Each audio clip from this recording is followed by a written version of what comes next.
O governo acompanhou em loco, na verdade. A Embaixada do Brasil nos Estados Unidos tinha representantes na audiência pública, por óbvio, né? E esses representantes fizeram uma transcrição em tempo real da fala de 4 minutos e 50 segundos do Flávio Bolsonaro. A informação que eu trago já está publicada na coluna do UOL News, na coluna do UOL, e eu trago aqui no UOL News a avaliação do Palácio do Planalto de um dos principais interlocutores do presidente Lula com o governo dos Estados Unidos, inclusive, é essa aí. O Flávio Bolsonaro não consegue surpreender, não consegue condenar, mas reforçaria, sim, as teses que dão base ao tarifaço. Abro aspas aqui para o que disse a fonte, de novo, negociador do presidente Lula junto ao governo dos Estados Unidos. Abro aspas. Enquanto o Flávio Bolsonaro tinha lá seus 5 minutos de fama, e aí ele está sendo literal e irônico, volto. Nós estávamos aqui fazendo uma reunião de mais 1 hora em nível técnico com o USTR, né, que é o Departamento de Comércio dos Estados Unidos. Na avaliação do governo brasileiro, o rival do Lula, né, o Flávio Bolsonaro, não só reforçou os argumentos do governo Donald Trump para sobretaxar os produtos nacionais, como voltou a insinuar que se houver um adiamento do tarifaço para depois das eleições e ele, Flávio, vencer, ele vai entregar a Trump tudo que Trump quer. Portanto, o tarifaço seria foco nesse momento. Volto a dizer aqui as palavras do negociador de Lula junto ao governo americano.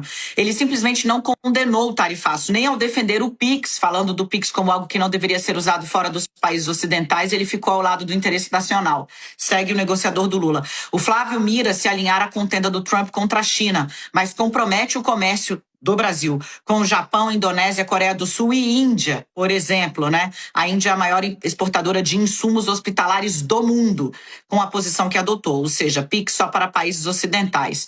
Mas, né, na avaliação do Brasil, Flávio voltou a dizer que o país tem censura para poder criticar as decisões do Supremo Tribunal Federal que afligem a própria família, né?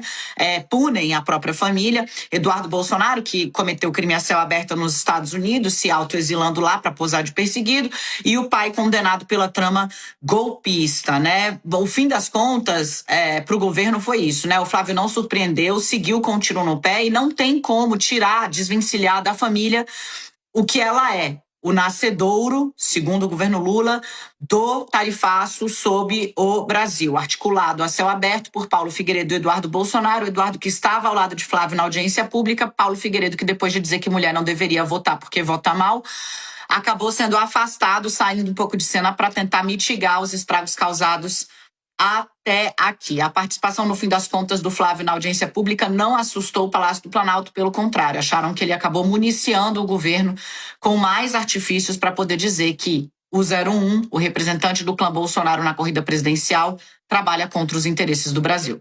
E é engraçado, né? Porque tem aquela coisa de acúsios do que nós somos, né? Porque ele fala sobre o governo pensar no poder, e aí, é claro, é lógico, todos eles que estão no poder querem se manter no poder.